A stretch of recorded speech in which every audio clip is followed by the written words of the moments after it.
Imagine that you were born in the Australian outback and weren't allowed to move anywhere else. You'd have to go to the local school, regardless of whether it was any good. You couldn't go to university. Your work options would be limited, and so would your choice of people to share your life with. How you might wish you'd been born in Sydney with all the opportunities here. Now, that example may sound extreme, but in many respects, it's less extreme than the predicament of people born in a poor country and denied the right to move to a richer one. Because stuck in the Australian outback, you'd still have a high standard of living by global standards, decent healthcare, the protection of the rule of law, and so on. But if you were stuck in an African village, let alone a Syrian one, your prospects would be much bleaker. In fact, even a bright, hard-working and enterprising African woman is likely to lead a worse life in every respect than a lazy dimwit born in Australia, America, or Europe. Because the fact is, the world is anything but flat. The single most important determinant of your life chances is not how talented you are, nor indeed how hard you work. It's where you were born. And migration can change that.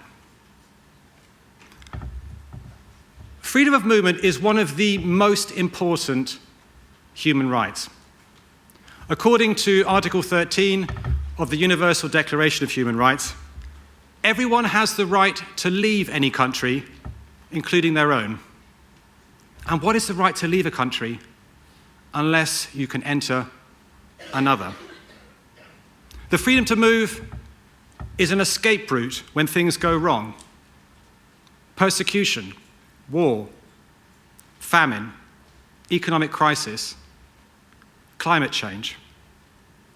But migration is not just about desperation. It's also about aspiration to a better life, to be with the one you love, to live in a society where you can be openly gay and men and women are equal, to broaden your horizons and experience the world, and much, much more besides. Even in prosperous, peaceful countries, people tend to place a very high value on freedom of movement. When asked what they value most about the European Union, Europeans' top answer by far is the freedom to travel, study, and work anywhere across the EU's 28 member states, from Britain to Bulgaria and Poland to Portugal. And after the tragic Brexit vote, many young Britons were in tears at being stripped of a vital freedom and all the opportunities tied to it. Yet globally, the right to move is a privilege of a few: the rich, the highly educated, those fortunate enough to have family in a country that they want to move to, and those allowed in to do jobs that people in rich countries no longer want to do. As Australians, you have much greater freedom to move than Africans. You can spend a year or two working abroad in Britain, exploring Europe, backpacking across Asia, or studying in the States. But unless you have a university degree and good job prospects, your possibilities are still limited. Denying people the right to move has a huge cost in lives stunted and lost. More people have died trying to cross from Mexico to the US over the past decade than died on 9/11. Each year, thousands of people drown trying to reach Europe. And those who try to reach Australia without permission are imprisoned in offshore detention camps in awful conditions. By denying desperate people the opportunity to cross borders legally, we are driving some to risk death. And of course, we'd all rather that migrants wouldn't die. But implicitly, many voters and politicians consider it a price worth paying to keep people out. That sounds shocking, and it is. But how else can we explain the general indifference at the deaths that our immigration controls cause? Why is the official response always that we must remain tough in enforcing our border controls, rather than questioning whether the system makes sense? And it's not just the deaths. There's the soaring cost of border controls and bureaucracy. Barbed wire fences, watchtowers, gunships on patrol, a criminalized people smuggling industry, an expanding shadow economy where illegal migrants are vulnerable to exploitation, labor laws are broken and taxes go unpaid, an undermining of faith in government, a corrosion of attitudes towards immigrants who are seen as lawbreakers rather than hardworking and enterprising people, and increasing limitations on everyone's freedom as governments justify new controls to try to limit immigration. Now, some people claim that even tougher measures could put a stop to irregular migration. But that just isn't true. Documents can be forged or stolen, visas overstayed, people smuggled, officials bribed. I mean, East Germany shot people who tried to cross the Berlin Wall, and still some did. If we continue along this path, we will end up in a police state. So isn't it time that we thought again? Now, supporters of the status quo have the immense advantage that immigration controls seem normal. And because that we think that we're generally reasonable people, they must surely be reasonable too. And in any case, they're surely necessary. To suggest otherwise seems like a very dangerous idea indeed. I mean, how could we ever live without immigration controls? Like death and taxes, they're part of the natural order of things. Except they're not. For most of human history, they didn't exist. Since all humans originate in Africa, all our ancestors were migrants at some point. Even when modern states began to develop, they scarcely had control over their borders. By the 19th century, freedom of movement was a fact of life. Millions of mostly poor and uneducated Europeans upped sticks to the Americas and Australia. Italian peasants crisscrossed the Atlantic each year to pick the harvest in Argentina. In that first era of globalization, the free movement of labor went hand in hand with the free movement of capital, goods, and services. Freedom of movement wasn't just a fact of life. It was official government policy. In 1872, Britain's Foreign Secretary declared that by the existing law of Great Britain, all foreigners have the unrestricted right of entrance and residence in this country. Only in 1905 did Britain impose its first immigration controls to keep out unwanted Jews.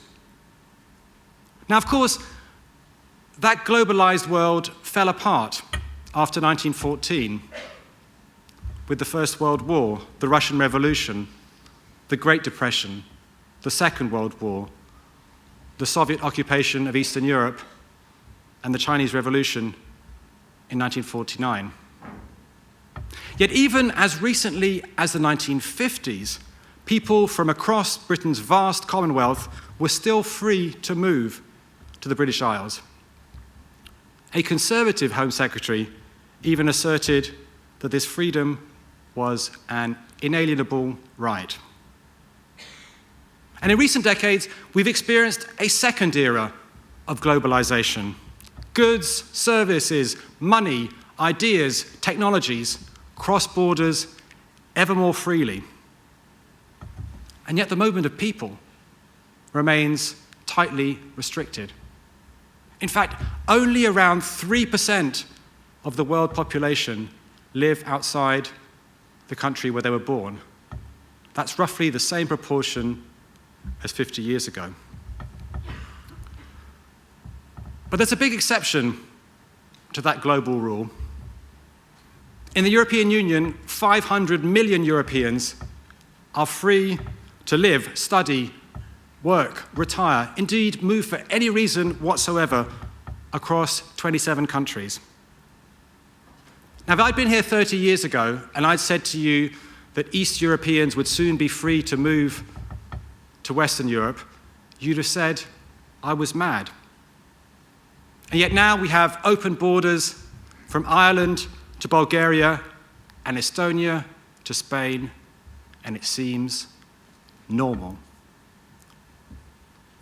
Our concept of normality changes very quickly. 30 years ago, the idea of gay people marrying seemed anything but normal. And yet, now in many countries, it's legal and perfectly normal. So if immigration controls aren't normal, perhaps they aren't reasonable either. I mean, we now consider it unacceptable to discriminate against people on the basis of their gender, their race, their sexuality, and many other factors. So is it really reasonable to discriminate against people on the basis of where they happen to be born? During the apartheid era, South Africa was pilloried for allowing white people to live and work wherever they chose, while limiting the jobs that black people could take and forcing them to live in specific places. So is it really reasonable to allow some people to move across borders, but not others? In some countries, it's easier to bring in your foreign pet than your foreign partner. Denmark allows in Afghan puppies and Burmese kittens, but not young Chinese brides. Britain doesn't allow poorer people to bring in their foreign spouses. Is it really reasonable that governments decide who we should share our love life with? I mean, it's like Romeo and Juliet against the backdrop of 21st century bureaucracy. Now, of course, what people deem reasonable is highly subjective. I was once on a TV program about Londoners who had emigrated to Cyprus because they thought there were too many foreigners in London. And as if going abroad to escape foreigners wasn't absurd enough, they then ranted and raved about how immigrants in London don't bother to learn the language, and don't try to fit in. And this was from Brits in Cyprus who didn't speak a word of Greek, only socialized among fellow Brits, read the Sun newspaper, and ate fish and chips. And the fact is that, when the situation was pointed out to them, they couldn't or wouldn't accept it.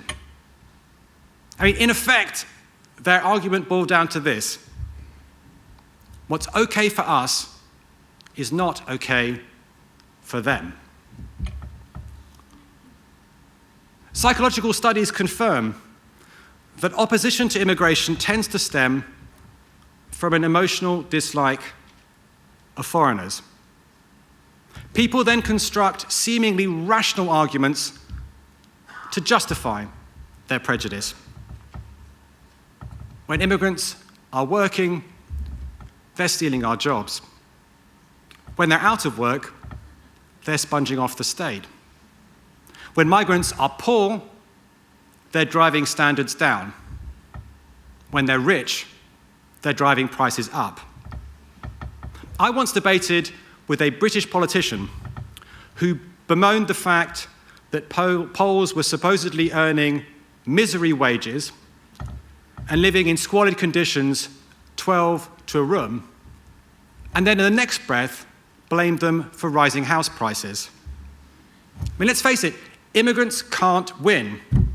They're damned if they do, and damned if they don't.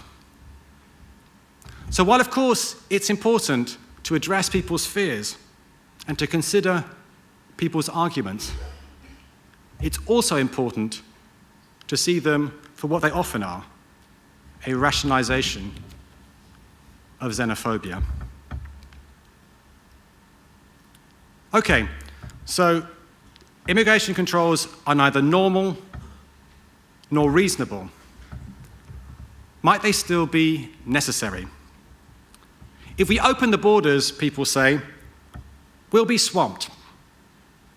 Everyone in poor countries would move, and our societies would collapse. It's a deep-rooted fear, as if immigrants were the barbarians at the gates. Yet the reality is that most people don't want to move home at all, let alone forever. While many people can't.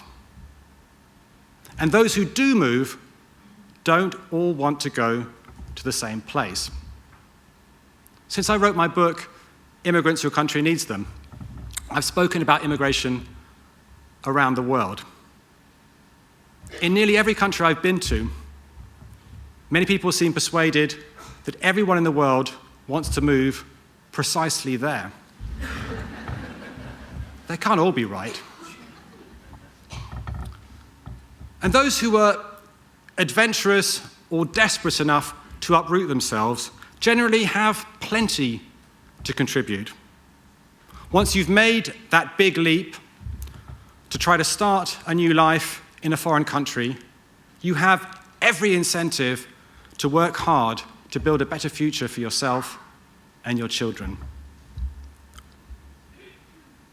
Now, those aren't just assertions, because thanks to the recent experiment with freedom of movement in Europe, we also have evidence.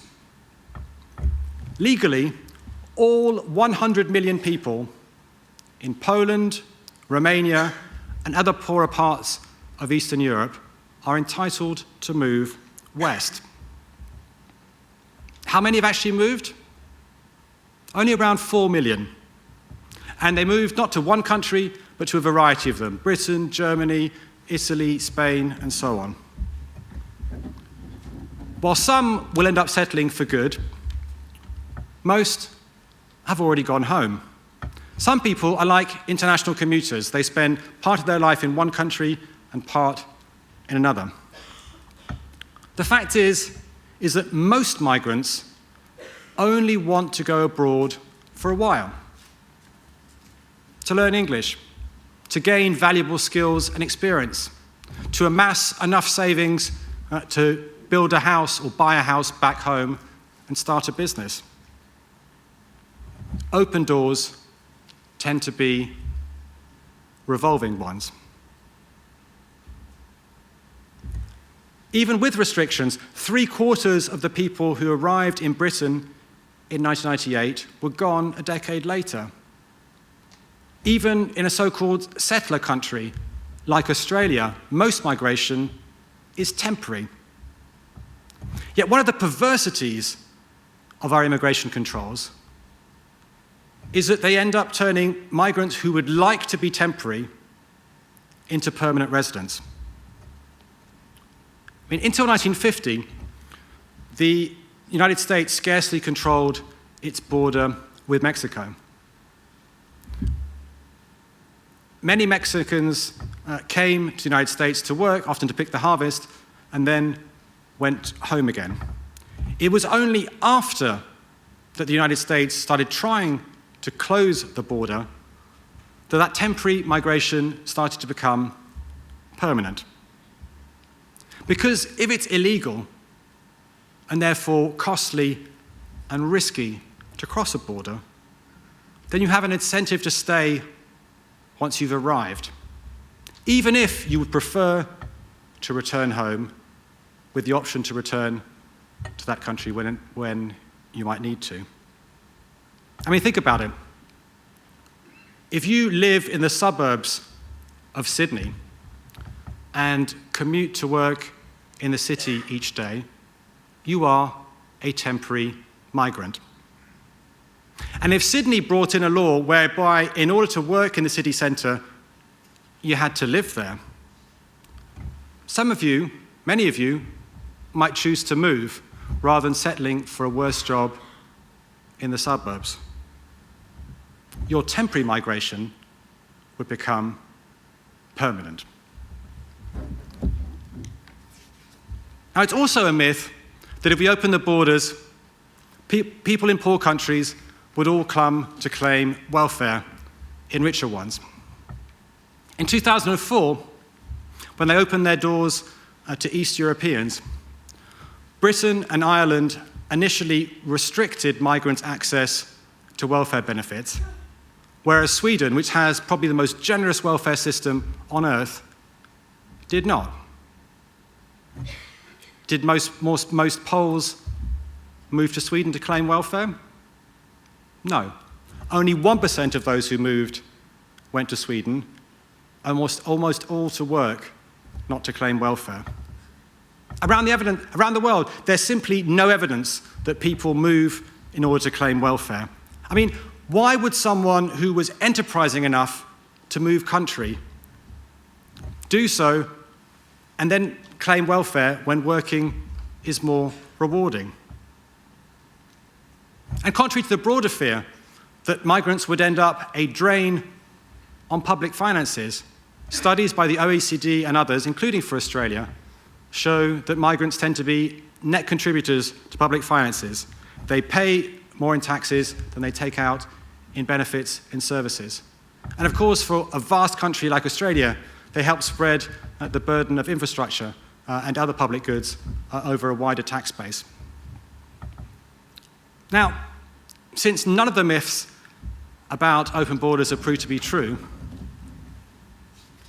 it isn't surprising that the final myth is false too. I can hereby confirm that European society has not collapsed. On the contrary, newcomers do all sorts of things that underpin society, like caring for the young and the old, renovating social housing for the poor, and pulling pints of beer in the pub. And they do all this without taking local people's jobs, because there simply isn't a fixed number of jobs to go round. Migrants, like anyone else, don't just take jobs, they also create them when they spend their wages and in complementary lines of work. So a foreign nurse, for example, creates work for local doctors. It's a bit like the fears when women started entering the labour force in large numbers. And men thought, well, if women work, there'll be no jobs left for us men. And the reality now is that most women work, and so do most men. And likewise, studies show that migrants tend not to depress local wages. At this point, you're going to say, okay, fine, but open borders across Europe isn't quite the same thing as open borders globally. And that's true. At the same time, the EU includes Romania, which is poorer than Mexico, and Sweden, which has a higher standard of living than the US. So why wouldn't Europe's experience apply to North America, or indeed more broadly? I mean, after all, the United States didn't do too badly when millions of poor and uneducated Europeans were arriving there in the 19th century. China hasn't done too badly since it relaxed its internal migration controls, and 10 million people, mostly poor and uneducated, move from the countryside to the city each year. In fact, studies suggest that by enabling people to move to more technologically advanced and politically stable countries, abolishing border controls globally could more than double the size of the world economy. And even if that's too radical for you, merely loosening immigration controls would deliver huge benefits. No other public policy change comes close. For receiving countries like Australia, the main economic benefit of migration is the fact that migrants are different. And their differences tend to complement local needs and conditions. They may have skills that not enough locals have, like medical training or the ability to speak fluent Mandarin. They may have contacts and know-how that open up opportunities for trade and investment. They may be more willing to do jobs that locals no longer want to do, like farm work or care for the elderly, which is the area of fastest employment growth in advanced economies. They may help provide a wider variety of cultural experiences, a better choice of ethnic restaurants, and stimulate all sorts of cultural innovation. They may simply be young and hard-working, which is a huge bonus for societies with ever-increasing numbers of pensioners to pay for. Having moved once, they tend to be more willing to move again, and that enables the economy to adapt better to change. And crucially, their diverse perspectives and experiences can help spark new ideas, and their dynamism tends to make them more entrepreneurial than most. Now, immigrants' contribution is vast, but inherently unpredictable. I mean, what good could possibly come from America admitting a Kenyan man who grew up as a goat herd called Barack Obama Sr.? Or nobody could have guessed when he arrived as a child refugee from the Soviet Union that Sergey Brin was going to go on and co-found Google. And had he been turned away, America and the world would never have realized the opportunity that had been missed. How many people like Barack Obama Sr. and Sergey Brin are turned away? And at what cost?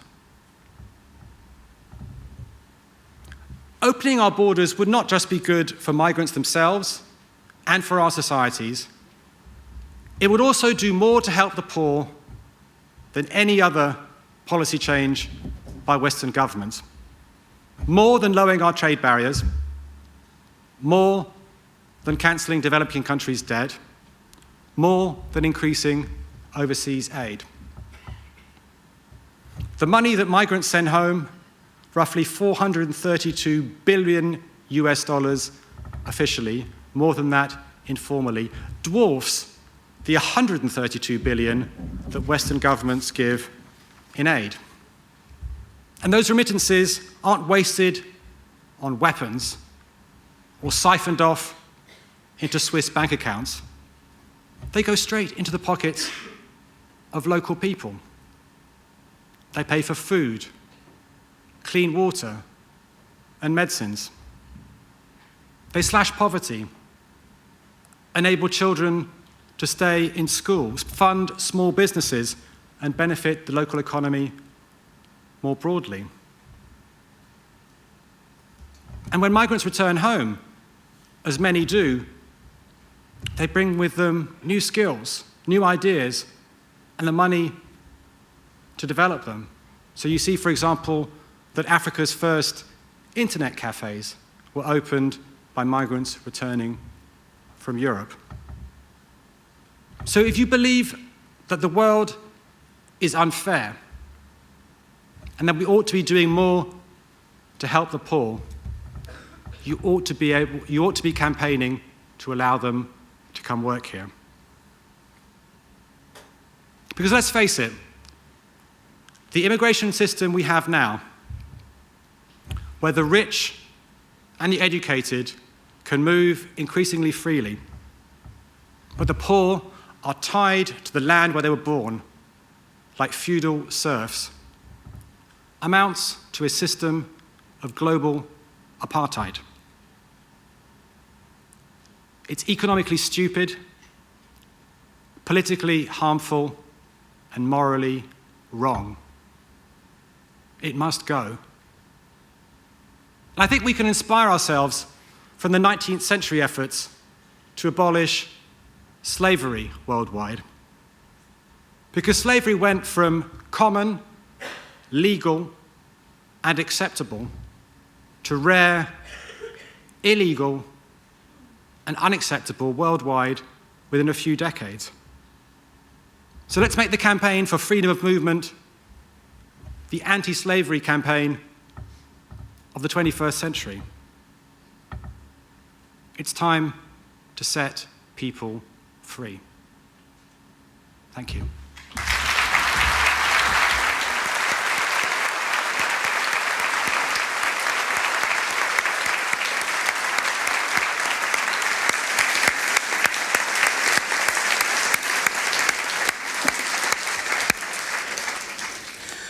I'm very happy to kick off the questions, but if you have some of your own, please feel free to make your way to the microphones, one on either side of the room here, and I'll come to you shortly.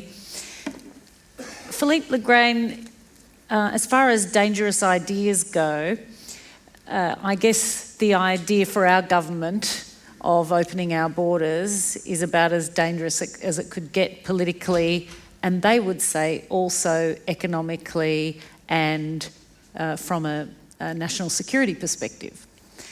If you were advising our government, what would you tell them to do about our current situation? You've written about it. You've told us that it's a bogus claim that you're saving lives by keeping people in Nauru and Manus Island. What would you do?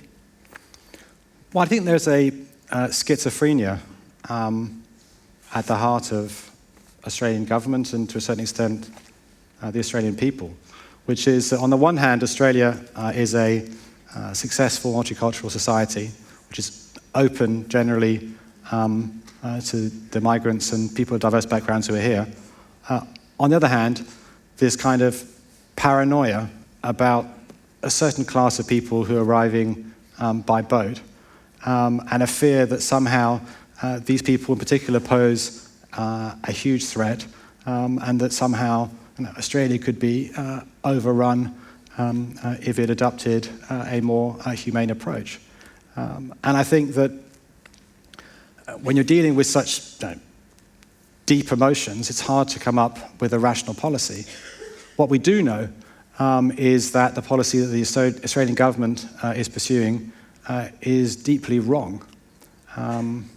I mean, to start off with, it's prohibitively expensive.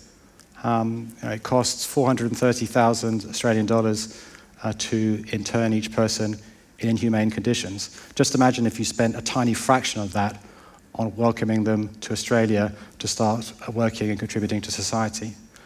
It's also illegal in the sense that, yes, the High Court here has said that imprisoning asylum seekers is legal under the Australian Constitution, but it's certainly illegal under the UN Convention and Protocol on the Status of Refugees, of which Australia is a signatory, which is that you do not have the right to intern people indefinitely for no good reason. Above all, it's just morally wrong. It's a stain on Australia's conscience and international reputation. And then you look at how many people are involved, and it's actually very small. In fact, there are far more asylum seekers who arrive by air without permission and claim asylum than the relatively few who arrive by sea. And yet this is blown up to be something of absolutely monumental proportion. So I say, whether it is in terms of sheer humanity or simple common sense, these prisons, let's call them what they are, ought to be closed. And yet,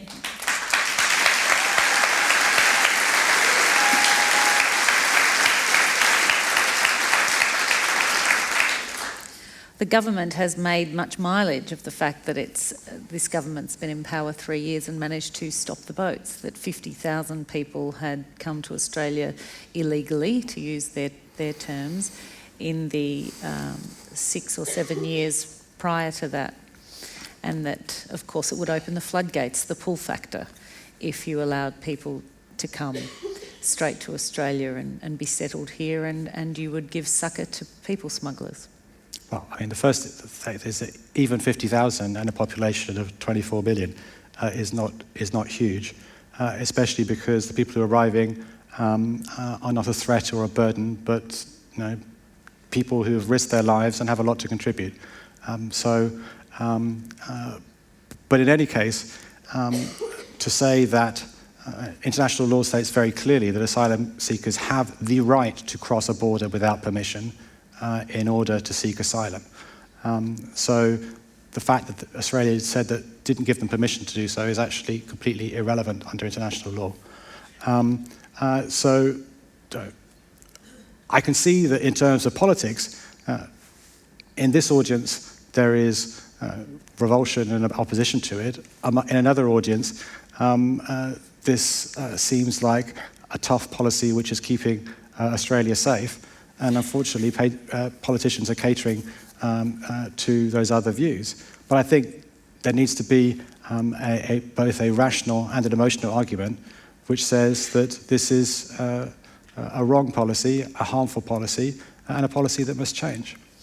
You mentioned that the free flow of people through Europe had not led to the collapse of Europe, and yet many people would say Brexit was a direct response to the free flow of people, which was upsetting, many parts of Britain.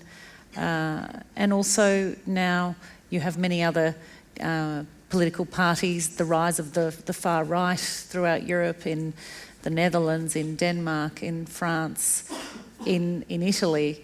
A rebel party is now also calling to leave the European Union. It does seem that the free flow of people has caused great discord within Europe. In fact, Angela Merkel, a year after inviting in 1 million or so people, has now said perhaps that was a mistake. Well, you're right that there are some people who are opposed to immigration and that they blame immigrants for all sorts of problems which are not actually caused by migrants. So, they may have lost their jobs, either because of technology or because of trade, and they see a migrant next door with a job and they blame that migrant for their job loss.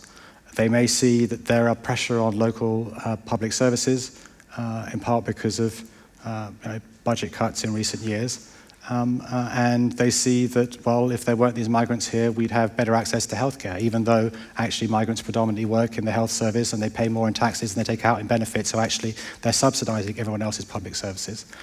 Or we've had this terrible financial crisis. Australia hasn't suffered from it much, but a terrible financial crisis, which has meant big falls in wages.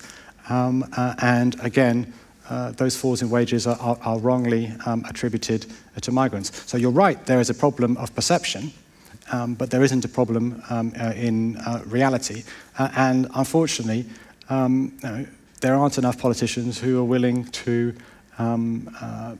make the case and to confront the anti-immigrant ideas that are put across. Very often what happens is that politicians tend to echo far-right views and therefore legitimise them.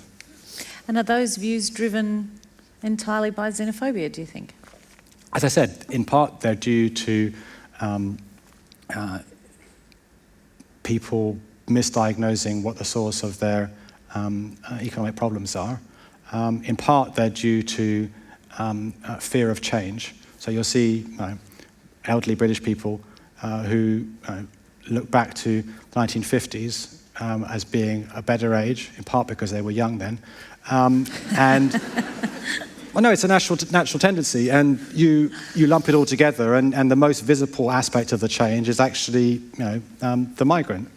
But the reality is that closing the border and throwing back the migrants won't make people young again, and it won't bring back the economy and society that we had then, which actually, in many respects, was much worse than the society we have now, whether it's for women, gay people, or so on.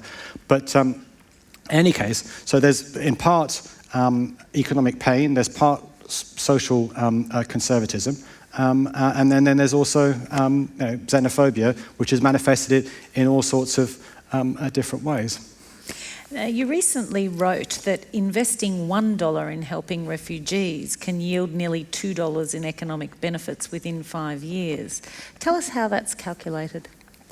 Well, that's from the first study which I did for my new think tank called Open, which was co-published by the Tent Foundation.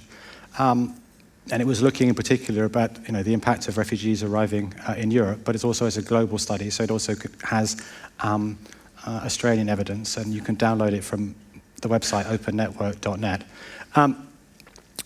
Basically, the bulk of the benefits initially come from the spending on refugees, which acts like a fiscal stimulus.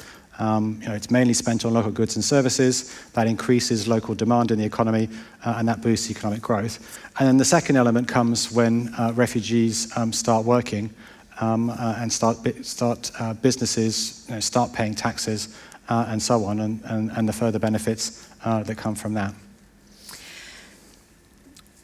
Of course, the moral argument is impossible to argue against, but yet when we see France, for instance, with 3 major terrorist attacks in 18 months, and then hear that one of the terrorists came in as a refugee, it puts your whole effort back some decades, I imagine.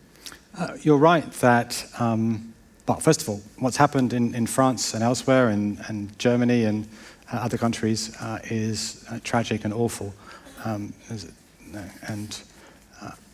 at the same time, blaming Syrian refugees for it is a mistake. I mean, the vast majority of Syrian refugees are fleeing the terrorism and the brutality of Islamic State within Syria, or indeed the barrel bombs of the Assad regime.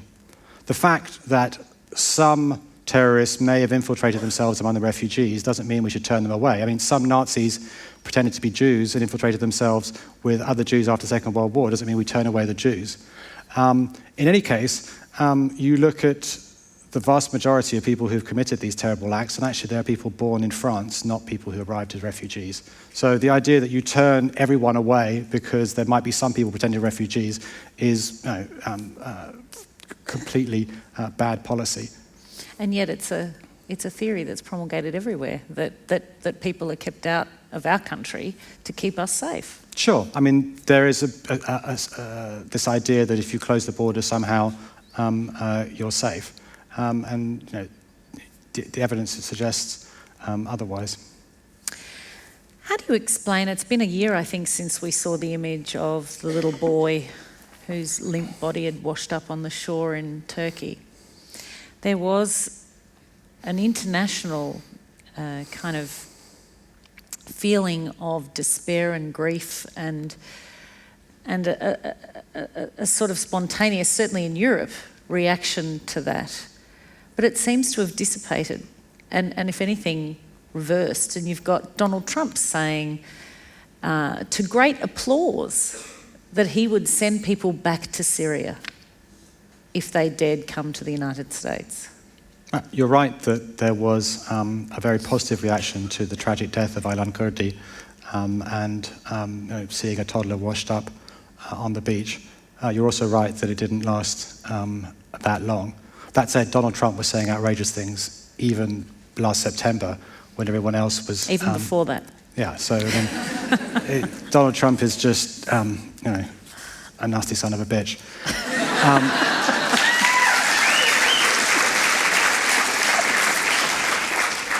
And frankly, we shouldn't be listening to what he's saying.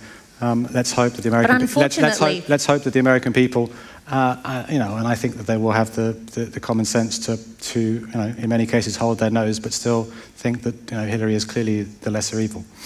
But it's it's making them all harden their stance. Even the Democrats are hardening their stance. Sure, I mean that's the tragic thing about this, and it's the same with the debate about immigration in Europe, which is that you have the extremists on the far right saying things, and instead of other people coming out and confronting those arguments, they think that the best way is to pander to those arguments. But then if you pander to the argument, you legitimize it, and then people go, well, why should I vote for the watered-down sort of Me Too faking opposition to immigration? I might as well vote for the hardline real thing. So I don't think that that's the right approach. To be fair, the Democrats in the United States are not doing that. Hillary Clinton has said very clearly she wants immigration reform in her first 100 days. So in this case, I don't think that she is tailoring her message to Donald Trump. For those countries that are the poorer countries that lose people to the free flow of labour and refugee flows and asylum seekers, what happens to those countries if you open the borders and poor people flee to richer countries? What happens to the countries that are left behind? Well, you're talking about fears of a brain drain. Worldwide studies generally find that unless you have a very high proportion of people leaving, that actually the economic benefits of people leaving outweigh the costs. i.e., if there is lots of people who are in poverty in some area and many of them migrate, whether it is to the capital city or abroad, you tend to have local wages rising, and the money they send home in turn helps them. But even if it were to damage local prospects, I still think people have a right to move. So imagine that you were born, in the outback or in a Welsh village, and you want to go away to the capital city in order to go to university and to get the job that you want. Should you be denied it because it might harm the village in which you were born? And I would say, no, you have a right to move. But the good news is that in general there isn't that trade-off. But even if there was, I would prioritise freedom of movement.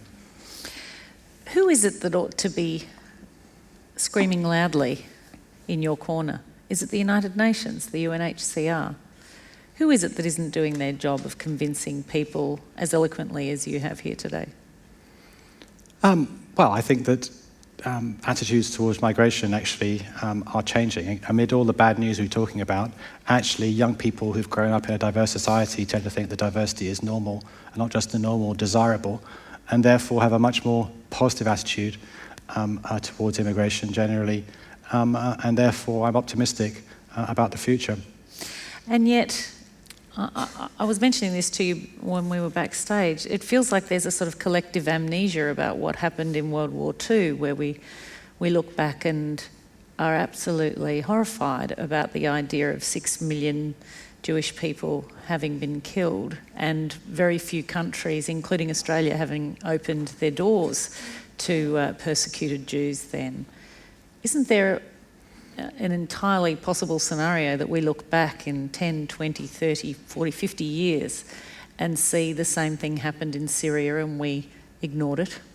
Well, I think what's happening in Syria is absolutely devastating. By one account, more than half of people have been forced out of their home, mostly within Syria, but also abroad. And the pictures that you see on TV are only a fraction of the terrible suffering that's being inflicted. And yes, of course, the global response, not just Europe, but Europe, America, the Gulf states, China, Australia, is completely insufficient to the biggest humanitarian tragedy in the world at the moment. And for all the talk of the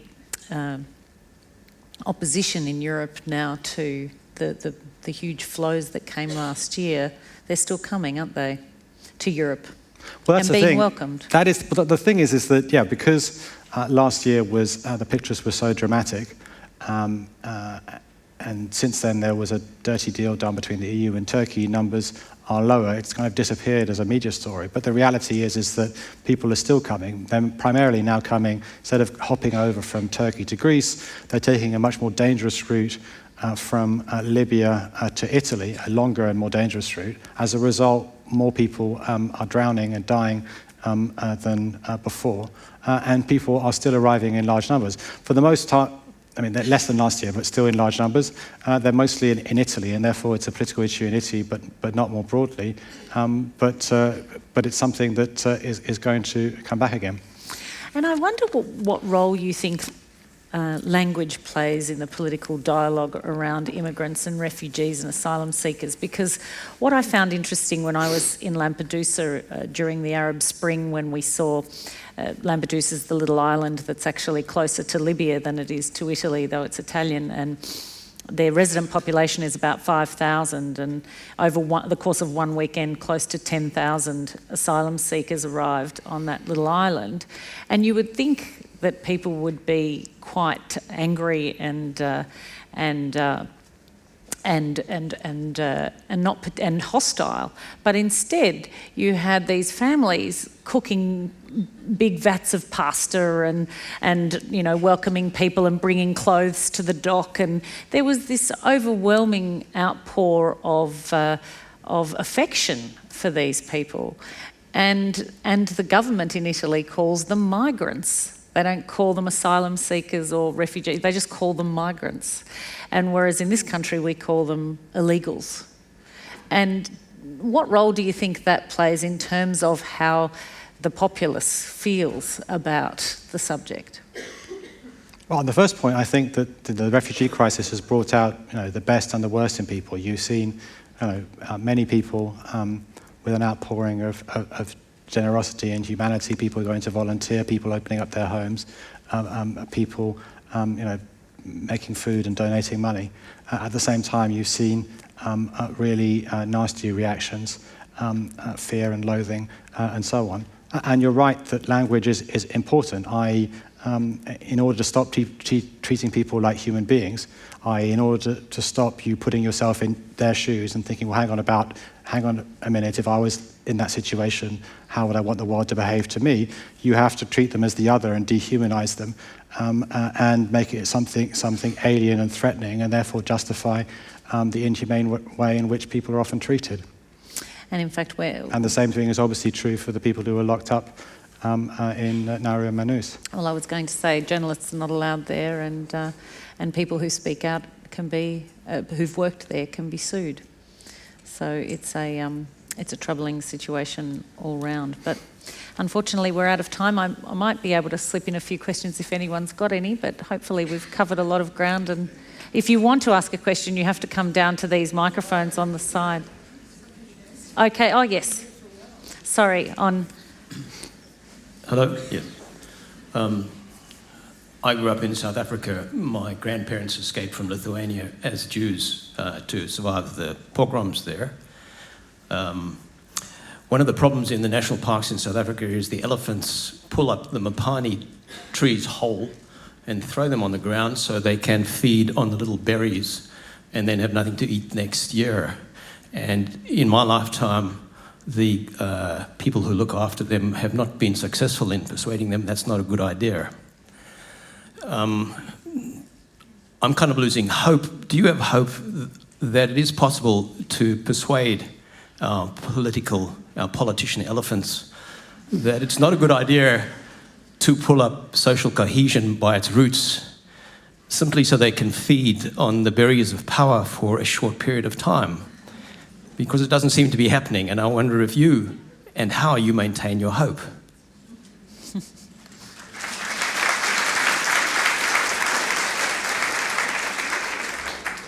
Well, I think politicians respond to incentives, and the incentive that they want is to be re-elected, and to gain and keep power.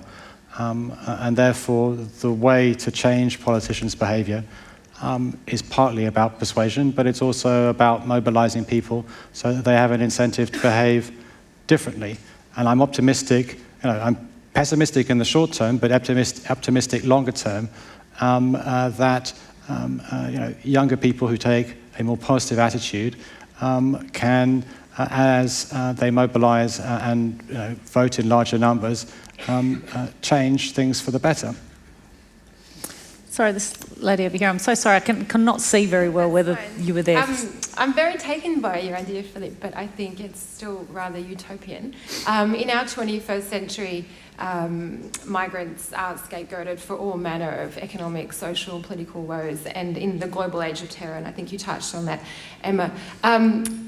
The governments need to blame someone, they blame the migrants. If they're not going to blame the migrants, who else can they blame?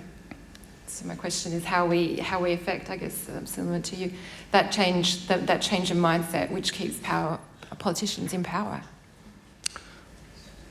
Well, it's clearly a radical change to the system we have now, though as I made clear, it's something that existed in the past, exists in parts of the world today, and indeed existed between Britain and Ireland. There was complete freedom of movement, even at the time of an IRA terrorism campaign, which I grew up with.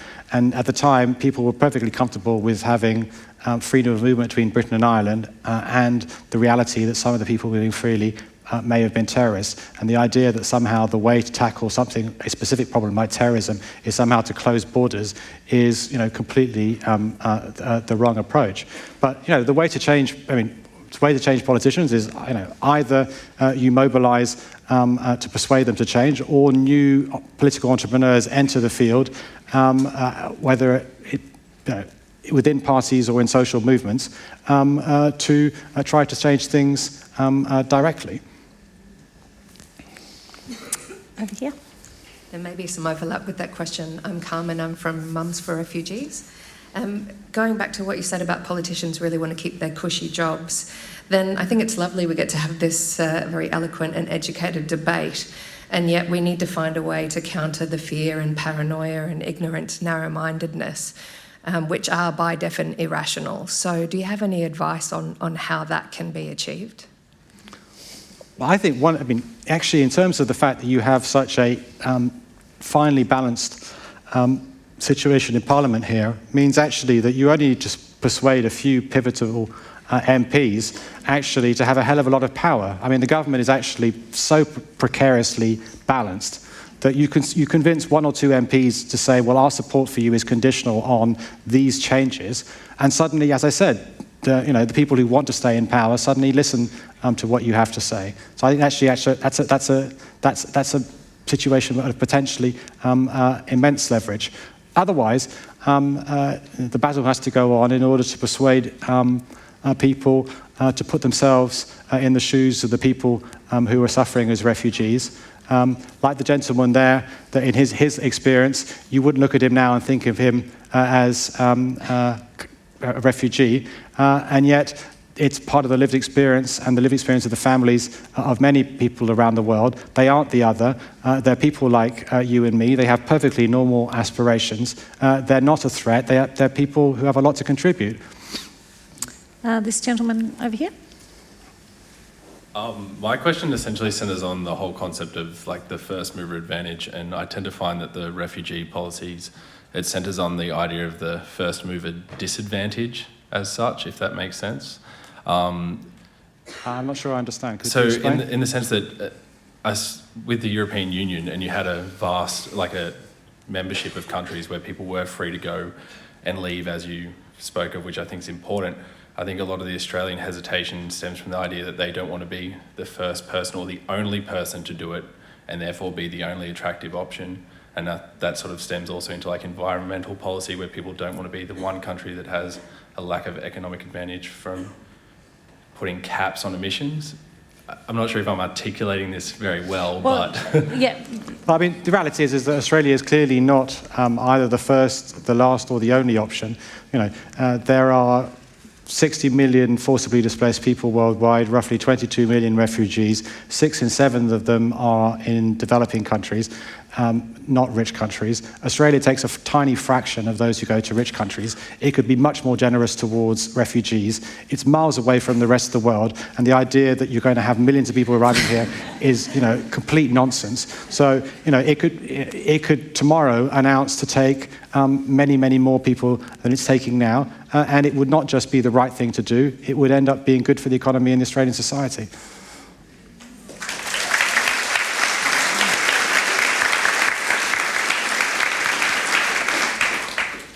I worked in the Nauru detention centre and saw the pain and suffering firsthand, and our government made me sign a very strong confidentiality agreement and keep journalists out. While I was there, they kept Save the Children out.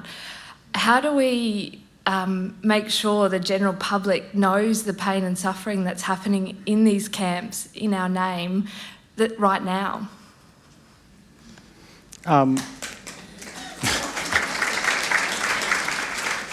There's no doubt, is there, anymore, about what's happening? I mean, is there any doubt? I mean, there was the big expose in The Guardian recently. Obviously, not everyone reads The Guardian. But the idea that the information isn't out there, I think that, I guess they're still open, and there's no news that they're closing. Well, Manus is, but Nauru's, there's no hope of that closing. They're closed in Howard's days. How do we get back after Howard? How do we get back so they're closed again, is my question. Well,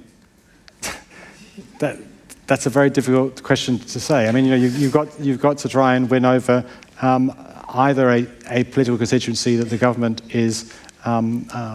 wants to keep sweet, or enough opposition MPs plus a couple of people who now support the majority to put pressure, or in some way shame the government into thinking again, while also making the arguments that we've been making today. I mean, the fact that the policy has been reversed in the past means that it can, is proof positive that it can be reversed again in future. And I think I hope it will be. We've only got time for one more, unfortunately. The gentleman in the red shirt. Hi. I'm totally pro the movement of people everywhere. Now, I talked to a lot of people here about it, and I think the unspoken, non-PC answer that I always get is that the people will come predominantly from Indonesia or from Muslim countries, and then our social freedoms will be coerced, and people will become like an Islamic country with no freedoms, and that because we are only 20 million people, you could become a sizable minority that could take on the parliament and all of that. So what are your thoughts? About changing the face of Australia. Well, I mean, first of all, the face of Australia is changing all the time, not just because people arrive, but because people have kids and because people themselves change, and therefore the idea that there's some kind of fixation is clearly a myth. But in terms of, this has come down to the barbarian at the gates idea, the idea that there's a mass of people who are all moving with the same purpose to undermine society, that once they get here, they don't change at all by being in Australia, and then somehow they get together in order to change the nature of Australia in a negative way. And show me evidence around the world of where that is happening or has happened. The reality is that the people who migrate are generally moving with good intentions, which is that they want a better life for themselves, or they're fleeing persecution and so on. And when they do arrive, they change. At the same time, Australia has a strong constitutional framework, which means that all these fears are, simply paranoia. If you want to continue this conversation,